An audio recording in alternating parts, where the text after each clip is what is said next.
My husband slammed his finger with a hammer, looked at me with blood on his hand, and threatened to call the police and have me spend the rest of my life in prison if I didn't sign over all my property. He didn't know I'd secretly installed cameras in the house. The hammer came down hard on his left index finger. I was in the kitchen making coffee, morning light streaming through the window over the sink. Saturday. Quiet. Peaceful. Then I heard the crack from the garage. Sharp. Distinct. Like breaking wood. Followed by screaming. I ran. Through the hallway. Threw open the garage door. Found Mark on the concrete floor. Blood pooling on the workbench. His finger bent at an impossible angle. Wrong direction. Bone visible through torn skin. Oh my God! Mark! What happened? He looked up at me slowly. Face twisted, but not in pain. In calculation. You did this. I froze halfway down the steps. What? He stood up. Slow. Deliberate. Cradling his mangled hand against his chest. Blood dripping onto his white t-shirt, leaving dark red spots. You pushed me. You made me hit my finger with the hammer. I was working and you came in and pushed me. I wasn't even in here. I was in the kitchen. Doesn't matter what you say. He stepped closer. Voice low. Dangerous. Cold. I'll tell the police you attacked me. That you've been abusing me for months. Hitting me. Threatening me. My heart pounded. That's insane. That's not true. None of that's true. He smiled. Blood on his teeth somehow. Must have bitten his lip. Is it? Who do you think they'll believe? A man with a shattered finger and hospital records? Or his wife with a documented history of anger issues? I'd been to therapy twice, 3 years ago, for anxiety, panic attacks, managing stress. He'd kept copies of everything, twisted it into something else. You're lying. You're making this up. Sign over the house, he said, cutting me off. The rental properties, everything. Or I call 911 right now and you go to prison for domestic violence. I stared at him. This man I'd been married to for 6 years. This person I'd shared a bed with, cooked meals with, planned a future with. This complete stranger. You're serious. Dead serious. He pulled his phone from his pocket with his good hand, held it up. I can have them here in 5 minutes. They'll see the blood, the injury. They'll hear my story. You'll be arrested before you can pack a bag. I felt cold, numb, like I was watching this happen to someone else. Sign the papers, he continued. They're in the office, already filled out, already notarized. Just need your signature. You sign, I go to the hospital, we both move on. Move on? You can stay in the house for now. I'm not heartless, but everything will be mine. Legally. The house, the 2 rentals, all of it. The properties I'd inherited from my grandmother. The house we lived in. The 2 rental properties on the east side worth $400,000 each. Nearly $1 million total. All about to become his. You've been planning this for 3 months. He smiled wider. Proud. Had the papers drawn up. Paid cash so you wouldn't see the lawyer fees. Just needed the right moment. I couldn't breathe. Couldn't think. Okay. His eyes lit up. Triumphant. Good girl. Smart choice. You always were smart enough to know when you're beaten. I walked past him. Up the garage steps. Through the house to the office. He followed. Still cradling his destroyed hand. Still leaving drops of blood on the hardwood floor I'd refinished last summer. Still playing the victim in the story he was writing. The papers sat on the desk. 3 stacks. Property transfer documents. Quitclaim deeds. Everything I'd inherited. Everything Grandma had worked for. Saved for. Left to me. All about to be his. I picked up the pen. Black ballpoint. Heavy. Expensive. Gift from my grandmother when I graduated college. Clock's ticking, Mark said behind me. Sign before I change my mind and call them anyway. Might be better for me if you're in jail. Full control. No complications. My hand shook. I steadied it. Signed my name 3 times. 3 documents. 3 properties. Gone. He snatched the papers the moment I finished. Held them up with his good hand. Grinning through the pain. Perfect. Now get your purse. You're driving me to the hospital. I drove him to St. Mary's. 20 minutes. He held his hand elevated. Moaning occasionally. Loud. Dramatic. Practicing for the doctors. Sat in the waiting room for 3 hours while they x-rayed, cleaned, splinted, bandaged. Answered his texts. Bought him coffee from the vending machine. Asked the nurses for updates. Played the concerned wife. Inside, I was ice cold. Calculating. Already planning. That night, while Mark slept in our bed with his hand bandaged and elevated on 3 pillows, pills making him snore, I sat in the dark living room. Laptop open. Volume low. Thinking. Planning. Watching. 2 months earlier, before any of this, I'd installed cameras. Hidden security cameras. Throughout the house. Not because I suspected this. I didn't know this was coming. Because Mark had been acting strange. Secretive. Coming home late. Smelling like perfume. Smiling at his phone. Password protecting everything. I thought he was cheating. Thought I'd catch him with someone. Thought I'd need evidence for divorce proceedings. Turns out, he was planning something much worse. The cameras recorded everything. Audio and video. Motion activated. Saved automatically to encrypted cloud storage. 30-day rolling backup, including this morning. I opened the app on my laptop. Found today's date. Garage camera. Fast forwarded to 9:47 a.m. Watched the footage. Once, twice, 3 times. Making absolutely sure. Mark entering the garage, alone. Looking around carefully. Checking behind him. Making sure I wasn't following. Walking to the workbench. Looking at the tools. Selecting the hammer. Claw hammer. Heavy. Steel. Placing his left hand flat on the workbench. Palm down. Fingers spread. Raising the hammer with his right hand. High. Above above his shoulder, hesitating for just a second. 1 second of doubt, then bringing it down, hard, fast, full force, directly onto his index finger. The crack was clearly audible on the footage. The scream was real. The pain was absolutely real. But the cause was all him. Completely him. Self-inflicted, deliberate, planned, then the performance. Clutching his hand, waiting for me to come running, setting his face into the right expression before I opened the door. The entire setup captured in high-definition video with audio and timestamp. I downloaded the file, saved it to 3 different external drives, emailed it to myself, to a secure server, to my sister's email address with instructions not to open unless I told her to, made it impossible to lose, impossible to delete. Then I closed the laptop, went upstairs, got into bed next to my husband, and slept better than I had in months. The next morning, I made him breakfast, scrambled eggs, toast, coffee the way he liked it, asked about his pain level, refilled his prescription at the pharmacy, brought it home with juice. He was smug, confident, kept mentioning my properties like they were already completely his, talking about selling the rentals, upgrading, moving somewhere better. You made the right choice, he said, sitting at the kitchen table, bandaged hand elevated. This is better for both of us. Cleaner, no messy divorce, no lawyers taking half of everything. I smiled, set his coffee down. I know, he didn't see the calculation behind my eyes, didn't see what I was planning, just saw his compliant wife, his victim,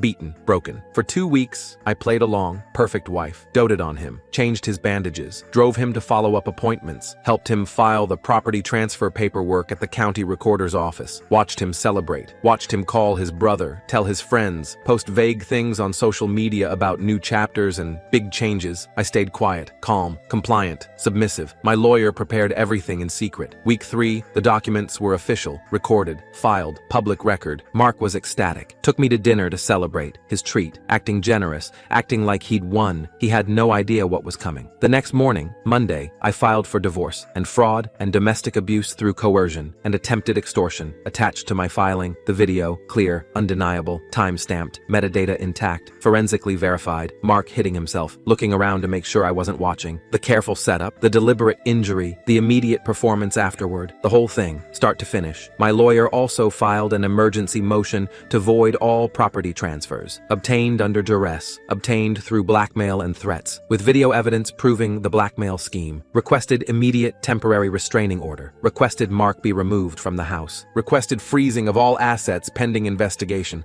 Judge granted everything. Emergency hearing set for 3 days later. Mark's lawyer called him that afternoon around 2. I know because I was in the kitchen when I heard him scream. Not pain this time, pure rage, shock, disbelief. He burst into the kitchen, phone in his good hand, face purple, veins visible on his forehead and neck.